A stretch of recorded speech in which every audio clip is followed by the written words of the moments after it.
The mountains still smelled of rain when he heard the sound. It wasn't the sound of an animal. It wasn't the sound of play. It was the frantic, desperate thud of small feet hitting wet earth, a rhythm of pure terror. Eli Hartman stopped mending his fence, the hammer heavy in his hand, and turned. The morning mist was thick, like a grey wool blanket, but she broke through it like a ghost. A little girl, maybe 7 or 8, her calico dress ripped and muddy, her face a mess of tears and dirt. She didn't stop until her bare toes were inches from his worn leather boots, her chest heaving like a frightened bird. "Mama," she gasped, the word ripped from her lungs. "She's trapped in a net." Eli didn't waste a second. He crouched down, meeting her wild river-green eyes. They were terrified, but there was a core of steel in them too. "Easy now," he said, his voice a low rumble. "Where is she?" "The rocks," the girl panted, pointing a shaky finger toward the dark tree line near the old creek. "She's been there all night." All night, a cold knot formed in Eli's gut. He grabbed the coil of rope from the fence post, slung it over his shoulder, and held out his hand. Her small, cold fingers locked onto his instantly. She told him her name was Junie, and the way she said it was a challenge, as if daring him to forget. Together, they vanished back into the mist, the world shrinking to just the two of them, and the muddy trail ahead. The climb was slick and treacherous, but the little girl never faltered. She moved with a desperate energy that Eli found himself struggling to match. When they finally broke through the scrub oaks near the creek bed, he saw her. The woman. She was tangled in a heap, half hidden by the brush. But it wasn't a hunting net. Eli's blood ran cold. This was no simple snare for catching deer. This was a cruel web of thick, tarred rope, with knots he'd never seen before, intricate, tight, and designed not just to hold, but to hurt. It was wrapped around her legs and torso, digging deep into her flesh. Her face was deathly pale, marked with angry red scratches from the brambles, but also with the dark, ugly beginnings of bruises. She made a low sound when they got close, a wounded animal's moan. Eli dropped to his knees, his mind racing. This wasn't an accident. This was a trap set for a person. "Hold still," he said, pulling out his knife. The blade was sharp, but the rope was thick and unforgiving. The woman flinched violently when the steel came near, her eyes wide with a terror that had nothing to do with him. "She doesn't talk much," Junie whispered, her voice trembling. "I tried to get it off. It just made it tighter." Eli saw what she meant. The knots were designed to constrict with any struggle. Whoever did this was a monster. He worked carefully, sawing through the thickest strand. The woman cried out, a thin, sharp sound of pain. Eli's jaw tightened. He wasn't just cutting rope anymore. He was fighting back against whatever darkness had done this. When the last strand finally gave way, the net fell loose with a heavy sigh. Eli slid his arm under the woman's shoulders to lift her. She was terrifyingly light, as if she were made of nothing but bone and air. Her breath was a shallow flutter against his neck. "Can you walk?" he asked gently. She gave the smallest shake of her head. "Then we do this my way," he said, and lifted her into his arms. She weighed almost nothing. As he turned to start the long walk back, Junie trotting beside him, the woman stirred. Her lips barely moved, her voice a ghost of a whisper. "We can't pay you," she breathed. Eli's boots sank into the mud. He looked down at the woman in his arms, then at the terrified little girl at his side. He didn't know who they were or what trouble they were in, but he knew one thing for sure. "I'm not asking for pay," he said, his voice hard as iron. "I'm asking for answers." Because the net was just the beginning. Tucked into the woman's collar, almost hidden by her matted hair, he'd seen the corner of something dark. A tattoo, or maybe a brand. And it looked disturbingly familiar. The cabin was small, but it was warm. Wood smoke and old leather filled the air as Eli gently placed the woman on his bunk, covering her with a thick wool blanket. Junie scrambled onto a stool by the hearth, her small body curled into a ball, never taking her eyes off her mother. The woman's skin was still pale, but the warmth of the fire was already chasing the chill from her lips. Eli stoked the embers, and the fire roared back to life. He felt the weight of Junie's gaze on his back, a silent, constant question. "Where's your pa?" he asked, his voice casual, trying to ease the tension in the room. Junie hugged her knees. He went west, she said, her voice small and rehearsed. Looking for work. It was a lie. Eli could hear it in her voice. A story she'd been told to tell. He didn't push. He just nodded and filled the kettle, the hiss of the cold water hitting the hot iron filling the silence. As he worked, he stole a glance at the woman. Her eyes were closed, but he could see a muscle twitching in her jaw. He brewed a strong tea with dried herbs from a canister on the shelf and brought it to her. "This'll help," he said. She struggled to sit up, her limbs trembling with exhaustion. Eli's hand was steady on her elbow as he helped her. She took the cup in both hands, her fingers shaking, and breathed in the steam as if it were the first clean air she'd had in days. Her voice was raw, scraped thin by fear. "We'll be gone by sunup." Eli crouched beside the bunk, his expression unreadable. "You'll leave when you can stand on your own 2 feet," he said, his tone leaving no room for argument, not a moment before. A flicker of something, pride or maybe just pure terror, crossed her face, but she didn't fight him. She just drank her tea, her gaze locked on the dancing flames. The question had to be asked. He kept his voice low. "That net? Who set it?" Her whole body went rigid. The tin cup rattled against her teeth. She stared straight ahead, into the fire, into a memory he couldn't see. She didn't answer. It was Junie who spoke, her small voice cutting through the tension. "The bad men," she whispered. Eli looked at the little girl. Her face was serious, her eyes old with things a child should never have seen. "What bad men?" Before Junie could answer, her mother's hand shot out from under the blanket and gripped her arm. A silent, desperate warning. The woman's eyes were wide open now, boring into Eli's.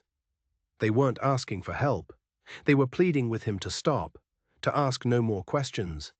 But it was too late. He had already seen the brand on her neck, an intricate knot of a serpent eating its own tail. He'd seen it once before, years ago, on the body of a man who had been left for dead in a dry riverbed. A man who belonged to a group so ruthless, so violent, that most folks in these parts pretended they didn't exist. They were called the Circle, and they never let anyone go. Eli stood up, the warmth of the cabin suddenly feeling like a cage. He walked to the window and looked out at his quiet pasture, at the peaceful mountains beyond. But he wasn't seeing them. He was seeing the past, a past he had run from, a past he had buried under years of solitude. He had come to this remote ranch to escape that world, to be left alone. But now that world had come running through the mist, in the form of a terrified little girl, and collapsed right on his doorstep. He turned back to the room, to the woman with the serpent on her skin and the haunted look in her eyes. The choice wasn't really a choice at all. He couldn't turn them out. That would be a death sentence. But keeping them here, that might be a death sentence for him too. The woman watched him, her breath held tight in her chest. She saw the recognition in his eyes, the dawning horror. "You know," she whispered, her voice cracking, "you know what it is." Eli's face was grim. He didn't have to answer. The silence in the cabin was his confirmation. The fire crackled, spitting an ember onto the stone hearth. Outside, the wind began to howl, a low, mournful sound that seemed to be calling their names. He had offered them a warm place to stay. He hadn't realized he was also offering them a place to make their last stand. The silence stretched, thick and heavy with unspoken truths. Eli finally broke it. "You'll need more than broth," he said, his voice flat. He walked to a heavy wooden chest in the corner of the room, one he hadn't opened in years. The hinges groaned in protest as he lifted the lid. Inside, beneath a layer of moth-eaten blankets, was another life. His old life. He reached in and pulled out a worn leather gun belt. The steel of the revolver was cool against his hand. He checked the cylinder, fully loaded. He buckled the belt around his waist, the weight of it both foreign and terribly familiar. The woman's eyes widened, a new kind of fear dawning. This wasn't just some simple rancher. Who was he? Junie, however, just watched him with a strange sort of calm. It was as if the sight of a weapon was less frightening than the world without one. "The town," Eli said, not looking at them. "We need supplies, and I need to see a man about a horse." It wasn't a horse he was interested in. It was information. He needed to know if the Circle was still in the area, if they were actively hunting. The woman, whose name he still didn't know, finally seemed to find her voice. "We can't go to town. They'll see us." "They'll see you with me," Eli corrected her. "There's a difference." He tossed a heavy wool coat onto the bunk. "Get dressed. We leave in 10 minutes." There was no more argument. The appearance of the gun had changed the air in the cabin. It was no longer a sanctuary, it was a fortress. And Eli was no longer just a kind stranger, he was a soldier. The wagon ride down the mountain was tense. The wheels creaked over the frozen, rutted road. Junie sat huddled between Eli and her mother, a small, warm presence in the cold. The woman sat ramrod straight, the collar of the borrowed coat pulled high, hiding the serpent brand, but her eyes darted nervously at every shadow, every rustle in the trees. The town was just as he'd left it, a sleepy collection of clappered buildings huddled in the valley. But today it felt different, menacing. The eyes of the townsfolk followed their wagon as it rolled down the main street. They weren't just curious glances. They were looks of fear, of suspicion. They looked at the woman and Junie, then at Eli, and then they looked away quickly, as if they hadn't seen anything at all. This town knew. They knew what the circle was, and they wanted no part of it. At the general store, the air was thick with the smell of coal smoke and unspoken warnings. The storekeeper, a man named Silas, had known Eli for years. He watched them with weary eyes as Eli gathered flour, salt, and beans. "You're borrowing trouble, Eli," Silas muttered, keeping his voice low as Junie wandered over to look at the jars of penny candy. "Trouble found me," Eli said, his hands never stopping their work. "That kind of trouble doesn't just leave," Silas warned, his gaze flicking to the woman who stood rigidly by the door. "It burns down everything it touches. You remember what happened to the last family that crossed them?" Eli remembered. He remembered the smoke, the smell, the silence that came after. He dropped a few extra boxes of ammunition on the counter. "I remember," he said, his voice grim. He paid for the goods, gave Junie a coin for some candy, and loaded the wagon in a tense silence. As they were about to leave, a man stepped out of the saloon and blocked their path. It was the town sheriff, a man named Miller. He was big and bloated, with a face that had long ago surrendered to whiskey and cowardice. "Hartman," Miller said, his eyes avoiding Eli's and fixing on the woman. "What do you think you're doing?" "Getting supplies, Sheriff," Eli said, his voice even. His hand was resting casually on the seat, inches from the butt of his pistol. "I'm talking about her," Miller said, jutting his chin toward the woman. "We don't want their kind here. She needs to move on." "She's with me," Eli said simply. Miller took a step closer, his hand dropping to his own gun. "That's not a good idea, for you or for this town. The agreement we have is fragile." An agreement? What the hell was he talking about? Eli's mind raced. An agreement with the Circle? Had the whole town bent the knee to them, sold their souls for a little peace? "I'm not part of your agreement, Miller," Eli said, his voice dropping to a dangerous whisper. "Now get out of my way." For a long moment, the two men stared each other down. The street went silent. People peeked from behind curtains. Miller's face was slick with sweat. He looked at the cold fury in Eli's eyes, looked at the hand resting near his gun, and he made his choice. He backed down. He spat on the ground. "This is on you, Hartman. When they come, don't expect any help from me." He turned and lumbered back into the saloon. Eli clicked the reins, and the wagon lurched forward, leaving the silent, watching town behind. The ride back up the mountain was even quieter than before. The truth of their situation had been laid bare. They weren't just running from a few bad men. They were trapped in a territory controlled by a ruthless gang, a territory where the law itself had been bought and paid for. They were utterly, completely alone.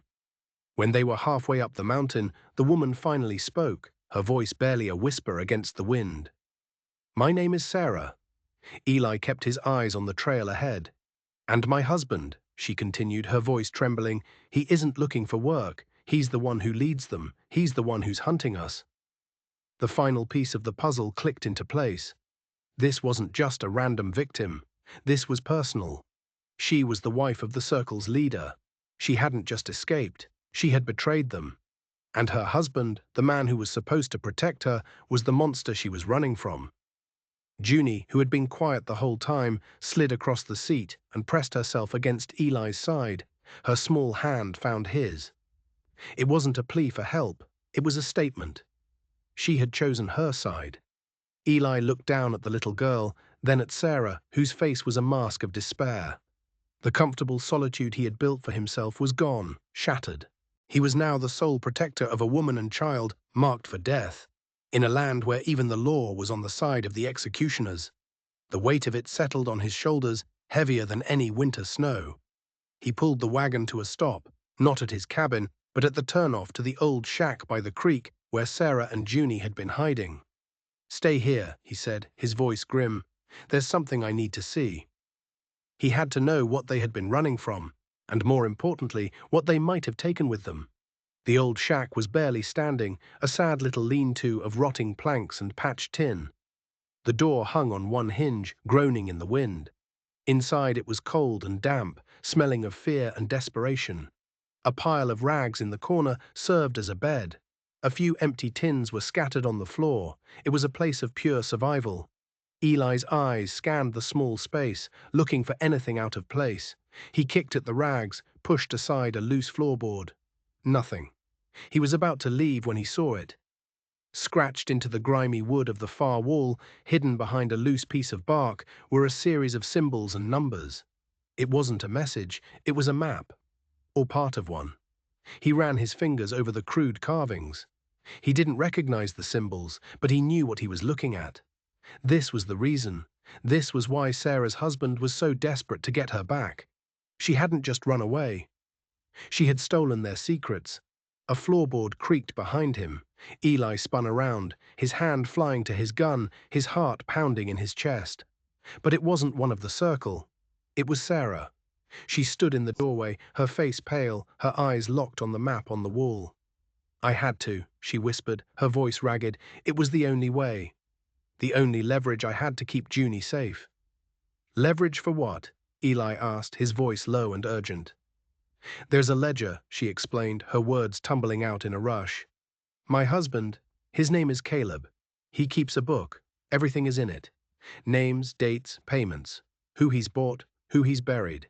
It lists every crime, every bribe, including the one to Sheriff Miller." Eli's blood ran cold.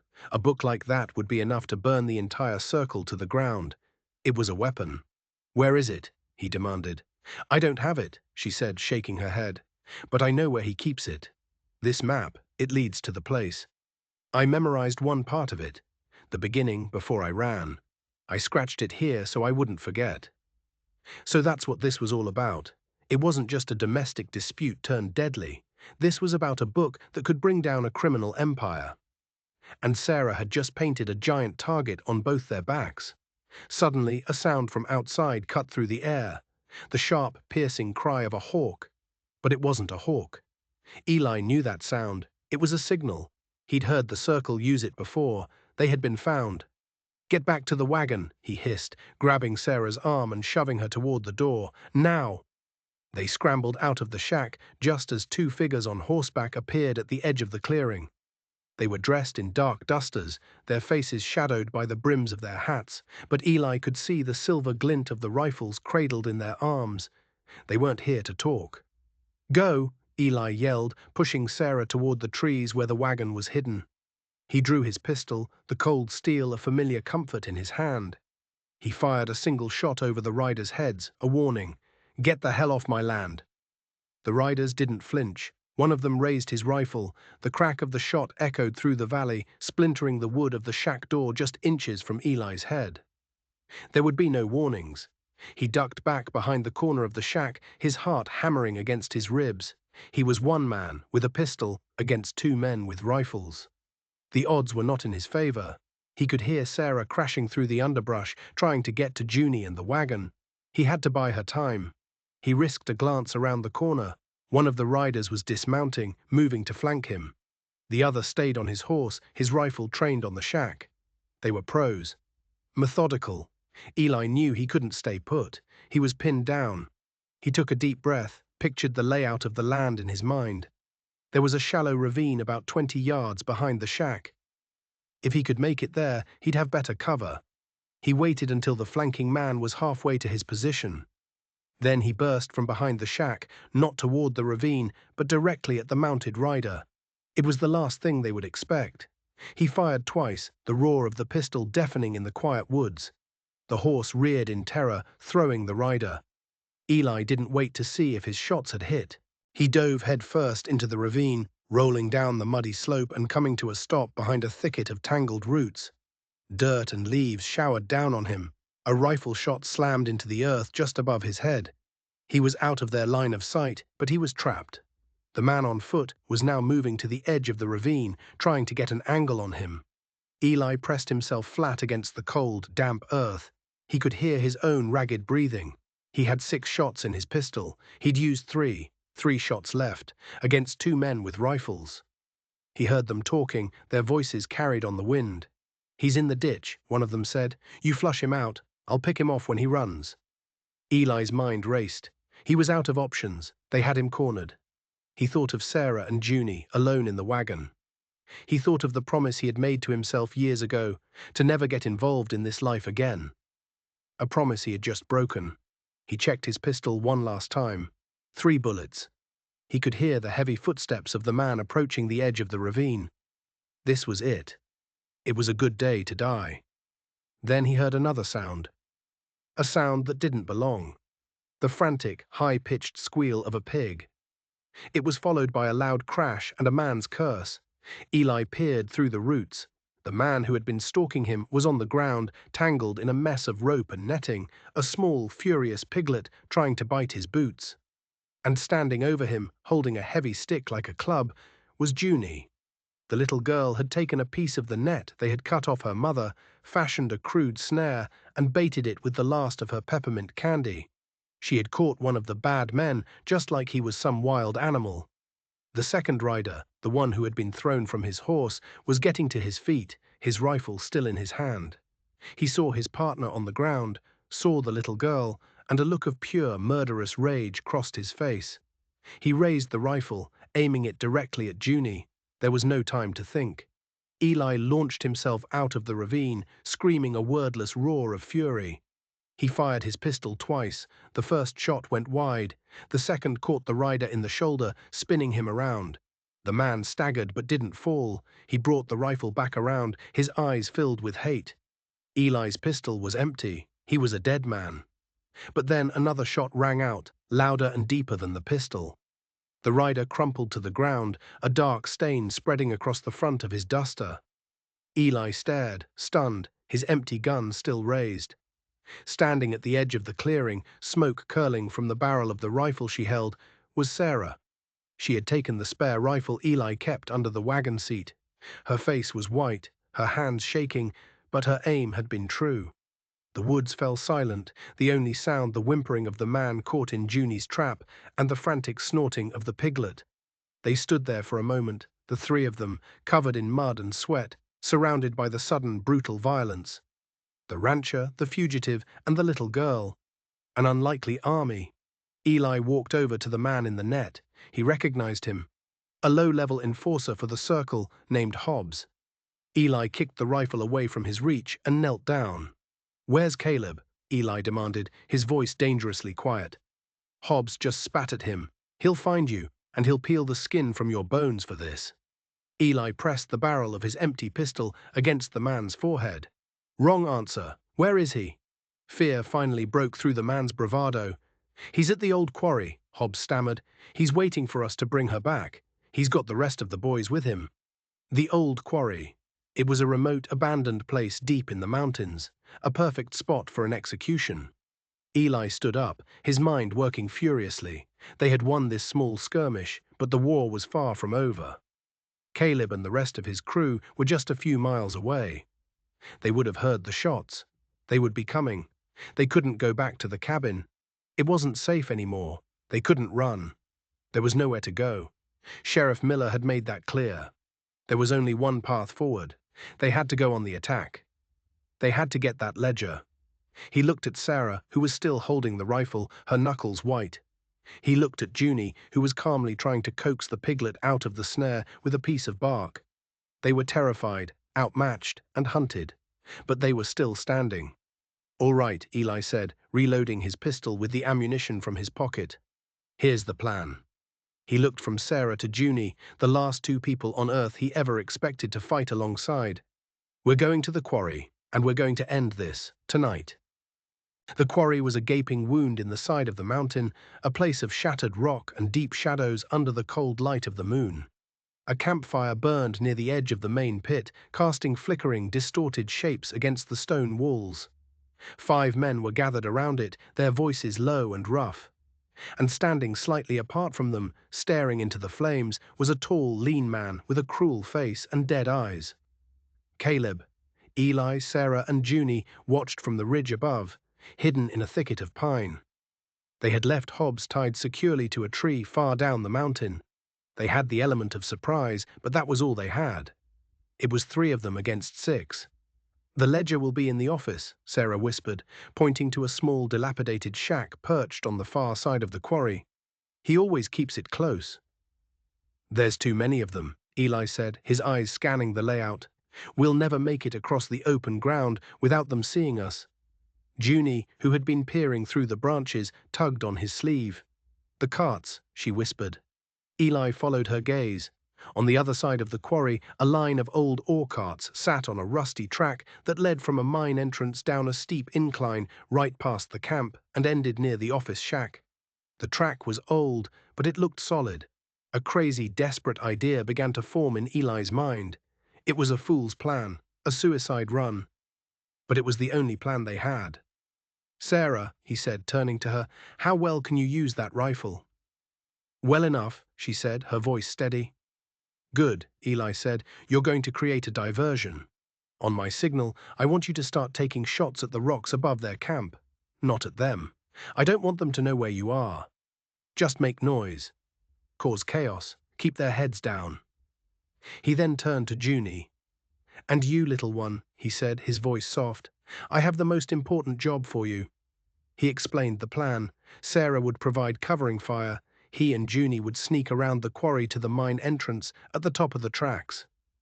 They would release the heaviest ore cart, a silent, half-ton battering ram, and send it careening down the track. In the confusion, he would make a run for the office and the ledger.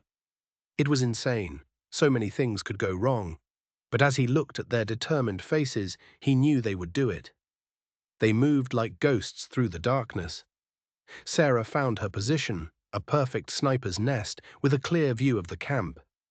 Eli and Junie circled around to the top of the incline. The old mine entrance gaped like a black mouth. The ore cart sat silent and heavy on the tracks. The largest one was held in place by a simple wooden chock block. Eli put a hand on the cold steel of the cart. He could see the campfire below, a tiny orange eye in the vast darkness. He looked at Junie. Her face was a pale oval in the moonlight. She wasn't trembling. She was ready. On my signal, he whispered. He gave a low whistle, the call of a night owl. Seconds later, the first rifle shot cracked through the night. A shower of rock and dust exploded from the cliff face directly above the campfire. The men from the circle scrambled for cover, shouting in confusion, pulling their guns. Another shot rang out, then another. Sarah was playing her part perfectly, her shots echoing through the quarry, making it impossible to tell where they were coming from. Now, Eli grunted. He and Junie threw their weight against the chock block. It groaned, resisted, and then splintered. For a terrifying second, nothing happened. Then, with a low rumble, the massive ore cart began to move. It rolled slowly at first, then faster, its iron wheels screaming against the rusty tracks. It was working. The men below were still focused on the phantom sniper. They didn't see the dark shape hurtling toward them out of the night. The cart hit the main camp with the force of a locomotive. It plowed through the campfire, sending a volcano of sparks and embers into the air. It smashed through crates and barrels, scattering men like bowling pins. The sound was a deafening roar of splintering wood and screeching metal. In the fiery chaos, Eli ran. He sprinted across the open ground, his boots crunching on the loose gravel. The office shack was just ahead. He could see Caleb, the leader, getting to his feet, dazed but unhurt, his face illuminated by the burning wreckage. Their eyes met across the chaos. A look of pure, murderous hatred passed between them. Eli burst through the door of the shack. It was a single dusty room, a table, a chair, and a small heavy iron lockbox sitting on the floor. The ledger. He grabbed the box. It was heavier than he expected. He turned to run, but Caleb was already there, filling the doorway. He held a long, wicked-looking knife in his hand. "That doesn't belong to you," Caleb snarled. "Nothing here belongs to you," Eli shot back. He held the heavy box in front of him like a shield. Caleb lunged. The knife flashed in the firelight. Eli sidestepped, swinging the heavy box like a club. It connected with Caleb's arm with a sickening crunch. The knife clattered to the floor. Caleb roared in pain and fury, clutching his broken arm. Eli didn't hesitate. He brought the box down again, this time on Caleb's head. The man crumpled to the ground, unconscious. Eli scooped up the knife and the lockbox and ran back out into the night. The other members of the circle were either injured, pinned down by Sarah's continued fire, or trying to put out the flames. He didn't stop running until he reached the tree line, his lungs burning, his heart pounding a victory rhythm against his ribs. Sarah and Junie were there, waiting for him. He handed the box to Sarah. Her hands trembled as she took it. It was over. They had it. They had won. But as they looked back at the burning quarry, a new sound reached them. The sound of hoofbeats. A lot of them, coming fast. A posse of riders crested the nearby hill. At the front was Sheriff Miller. But he wasn't alone. He was riding with a dozen grim-faced men from the town. They weren't there to help Caleb. They were carrying rifles and lanterns, their faces set with a grim determination Eli had never seen before. Sheriff Miller reined in his horse, his eyes taking in the scene. The burning camp, the scattered outlaws, and Eli, Sarah, and Junie standing at the edge of the woods. He looked at the lockbox in Sarah's hands. "We heard the shots," Miller said, his voice gruff. "Figured it was about time the town settled its account with the circle." He looked at Eli, and for the first time, there was a glimmer of respect in his eyes. "Looks like you got a head start on us." It seemed Eli's stand in town had done more than just create a confrontation. It had shamed them into action. It had reminded them that they didn't have to live in fear. The townsmen rounded up the dazed and injured members of the circle, tying their hands. Justice, it turned out, had finally come to the valley. As the sun began to rise, casting a pale pink light over the mountains, Eli, Sarah, and Junie stood on the porch of the cabin. The lockbox sat on the table inside, a silent testament to the night's battle. The world was quiet again. Sarah turned to him, her eyes clear and steady. The fear was gone, replaced by a strength he hadn't seen before. "You didn't have to do any of this," she said softly. "You could have turned us away." Eli looked out at his ranch, at the cattle grazing peacefully in the pasture. He thought of the long, lonely years he had spent there, hiding from his past. He thought he wanted solitude, but he realized now he had just been waiting. "Someone once told me," he said, a small smile touching his lips, "that no one should be left to fight the mountain alone." Junie came and stood between them, slipping her small hands into both of theirs. The three of them stood there together, a strange, patched-together family, watching the new day begin. The fire inside the cabin burned warm and steady. It wasn't just a shelter anymore. It was a home. They had faced the darkness and won. And in doing so, they had found something they had all thought was lost forever: a reason to stay. What do you think was in the ledger? Let me know in the comments below. And if you enjoyed this story of justice and redemption, don't forget to like and subscribe for more tales from the edge of the map. Thanks for watching.